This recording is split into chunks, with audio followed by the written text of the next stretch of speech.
नमस्कार, म जगदीशको सुमेत थारू। मेरो च्यानल आइकिडसमा हजुरहरूलाई स्वागत छ। आज म हजुरहरूलाई यस्तो ट्रिक सिकाउन गइरहेको छु जुन ट्रिकबाट हजुरहरूलाई एकदम फाइदा हुनेछ, हजुरको समय बचत हुनेछ। यदि हजुरहरूले पनि आफ्नो फोटो पासपोर्ट साइजमा बनाउन चाहनुहुन्छ एकदम छिटो र छैटो एकदम सजिलो तरिकाले, त्यो पनि एकचोटि सेटिङ गरिसकेपछि घरिघरि गर्नु नपर्ने, एक क्लिकमा हजुरले 4 पेपरमा 15वटा पासपोर्ट साइज फोटो बनाउन सक्नुहुन्छ, त्यो पनि जम्मा एक क्लिकमा। तर सबभन्दा सुरुमा हजुरले सेटिङ गर्नुपर्ने हुन्छ। त्यसको लागि हजुरले आफ्नो फोटोसप ओपन गर्नु होला। मैले आफ्नो फोटोसप ओपन गरेँ र एउटा फोटो फर इक्जाम्पललाई मैले ओपन गरेँ।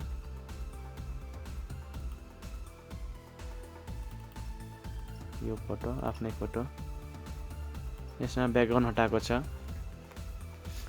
हजुर पनि आफ्नो फोटोको ब्याकग्राउन्ड हटाउन एकदम छिटो छैटो सिक्नु चाहनुहुन्छ भने यहाँ माथि रहेको राइट साइडमा भएको आई बटनमा क्लिक गर्नुहोस् र त्यहाँ छ भिडियो ब्याकग्राउन्ड कसरी हटाउने भनेर। सबभन्दा सुरुमा यसलाई क्रप गरौँ। हामीले क्रप गर्नको लागि यहाँ वाइडमा 1.1 इन्च राख्नुहोस् र हाइटमा 1.3 इन्च राख्नुहोस् र रेजोल्युसनमा 300 राख्नुहोस्।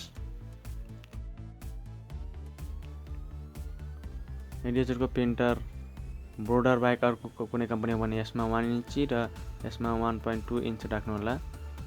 बोर्डरमा चाहिँ यति सिलेक्ट गर्दा ठिक्क हुन्छ।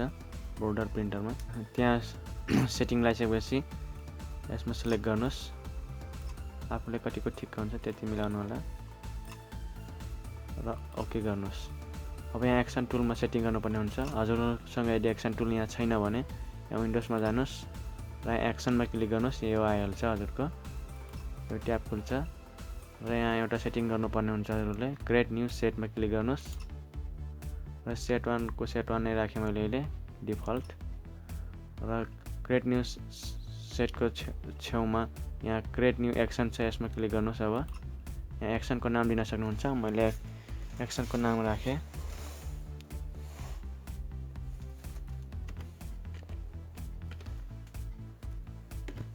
जेपीटी। अनि यहाँ हजुरले फङ्सन की चुज गर्नुपर्ने हुन्छ। जुन की थिच्दा हजुरको एकदम फास्ट 15वटा पिसमा फोटो बनाओस्। F2 देखि F12 सम्म लिन सक्नुहुन्छ। मैले F12 सिलेक्ट गरेँ लास्टको। र हजुरलाई शिफ्ट या कन्ट्रोल थिचेर नि गर्न सक्नुहुन्छ या डाइरेक्ट गर्न नि मिल्छ। मैले दुइटै सिलेक्ट गरिदिएँ। पछि हजुरले यो थिच्दा शिफ्ट कन्ट्रोल थिचेर F12 थिच्नु पर्ने हुन्छ। यहाँ शिफ्ट मात्रै राख्न सक्नुहुन्छ या कन्ट्रोल मात्रै राख्न सक्नुहुन्छ। मैले दुइटै राखिदिएँ, केही भएन। यहाँ कलरमा नन राखेको छु अहिले। अनि रेकर्डमा क्लिक गर्नुहोस्। हेर्नुहोस् हाम्रो रेकर्ड सुरु भयो। अब रेकर्डिङ मोडमा गयो। अब यसमा क्रप टुल लिएर राइट क्लिक गर्नुहोस् र सिलेक्ट अल गर्नुहोस् र फेरि राइट क्लिक गर्नुहोस्, स्ट्रोकमा क्लिक गर्नुहोस्। यहाँ स्ट्रोक दिनुपर्ने हुन्छ। सकेसम्म ब्ल्याक कलर नै राख्नुहोस्, राम्रो देखिन्छ। ब्ल्याक कलर राखिसकेपछि यहाँ 1 px नै राख्नु होला। 2 px गर्नु हो भने अलि नराम्रो देखिन्छ, बोर्डर बढी ठुलो आउँछ। मैले 1 px राखेँ र ओके गर्नुहोस्। यहाँ हेर्नुहोस् हाम्रो बोर्डर आइसकेको छ छेउछेउमा। र अब यसलाई रोटेट गरौँ, किनकि हाम्रो 4 पेपरमा 15 पिस अट्नु पर्ने हुन्छ। त्यसैले 90 डिग्री क्लकवाइजमा क्लिक गर्नुहोस् र फेरि सिलेक्ट अल गर्नुहोस् अनि कपी गर्नुहोस्, कन्ट्रोल सी गरेर कपी भयो हाम्रो। अब डी सिलेक्ट गरिदिनु होला र अब अर्को न्यू लेयर लिनुहोस्। कन्ट्रोल एन गरेर लिन सक्नुहुन्छ, फाइलमा गएर न्यू गर्न नि सक्नुहुन्छ। न्यूमा गर्नुहोस् र कस्टम दिएको छ यहाँ 4 पेपर सिलेक्ट गर्नुहोस्। हजुरले 4 पेपर सिलेक्ट भयो हाम्रो। रेजोल्युसन 300 नै राख्नुहोस् र ओके गर्नुहोस्। यो आइसक्यो। अब मुभ टुलमा सिलेक्ट गर्नुहोस् र कन्ट्रोल भी गर्नुहोस्। अब यहाँ हाम्रो फोटो नि आइसक्यो। अब यो फोटोलाई मिलाउनु पर्ने हुन्छ। हामीले सबभन्दा माथि त प्रिन्टरले छाप्दैन, त्यसैले यसलाई अलि तल ल्याउनु पर्ने हुन्छ। त्यसैले यसलाई कन्ट्रोल टी गर्नुहोस् र 5 स्टेप तल ल्याउनुहोस् एरो बटनले। 1 2 3 4 5 स्टेप तल भयो। राइट साइडतिर पनि छेउमा छाप्दैन प्रिन्टरले, त्यसैले 2 स्टेप लेफ्ट साइडतिर सार्नुहोस्। 1 2। अब इन्टर गर्नुहोस् र अब यो फोटोलाई हामीले डबल टिबल चौबल गर्नुपर्ने हुन्छ, 15 पेज बनाउनु पर्यो हामीले। त्यसैले यो फोटोमा राखेर शिफ्ट एल्ट गरेर ड्र्याग गर्नुहोस्।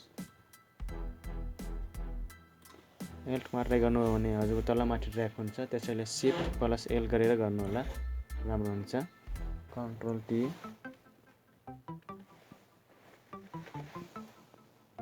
र शिफ्ट एल्ट अर्को भन्यो कन्ट्रोल टी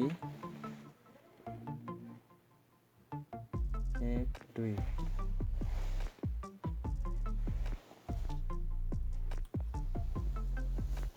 अब 3टा भयो। अब अर्को बनाम alt control T 1 2 shift alt drag control T enter shift alt drag control T 1 2 enter alt control T 1 2 enter shift alt drag control T right side एक स्टेप इन्टर। एकदम सिधा बनाउनु पर्ने हुन्छ, नत्र हजुरको यो सेटिङ बिग्रियो भने अर्को फोटोमा नि समस्या त्यही हुन सक्छ।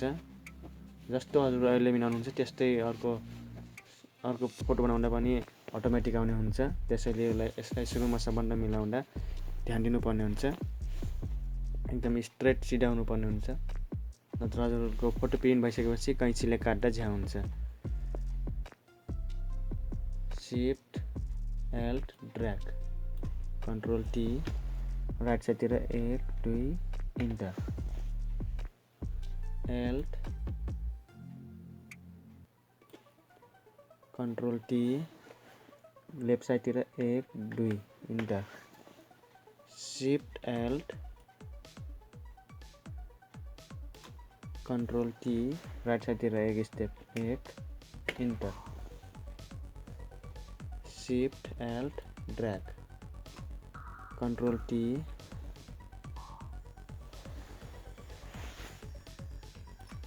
राइट साइडतिर 2 स्टेप 1 2 इन्टर एल्ट मर्ज गरेर गर्न मिल्दैन यसमा, किनकि हामी रेकर्ड गर्दैछौँ। मर्ज गरेर एकैचोटि बनाउन नै मिल्छ धेरै, तर मर्ज गरिसकेपछि हुन्न, कुनै एडोब फोटोसपमा चल्दैन। हुन त हुन्छ, सबै फोटोसपमा हुन्न, त्यसैले म सिङ्गल गर्दैछु। Control T 1 2 enter shift alt drag shift alt drag control T 1 2 enter.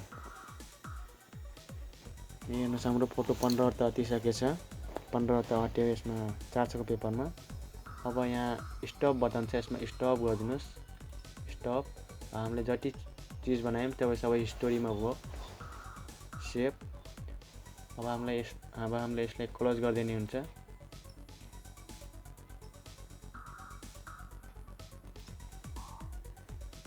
अब अर्को फोटो ओपन गरेर हेरौँ।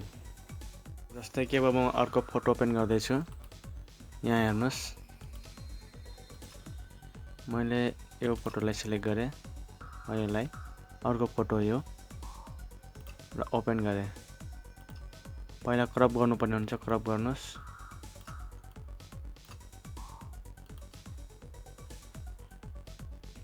राम्रोसँग क्रप भएन, क्रप गर्नुहोस् राम्रोसँग। अनि आफूले बनाएको की थिच्नुहोस्, एकचोटिमा हुन्छ। अब मैले बनाएको थिएँ कन्ट्रोल शिफ्ट F12। हेर्नुहोस् अटोमेटिक हुँदैछ, देख्नुभयो। जम्मा एक क्लिकमा 15 पिस फोटो हो अटोमेटिक, त्यो पनि बोर्डरसँगै हालिदिन्छ। जस्तै अब अर्को फोटो हेरौँ। एउटै सेटिङमा त सबै फोटो गर्न सक्नुहुन्छ, त्यो पनि एक क्लिकमा।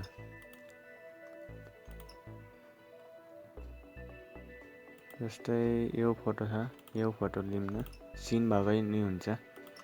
तर ब्याकग्राउन्ड हटाउनु पर्ने हुन्छ। ब्याकग्राउन्ड कसरी हटाउने म यसको बारेमा अर्को भिडियो बनाएको छु।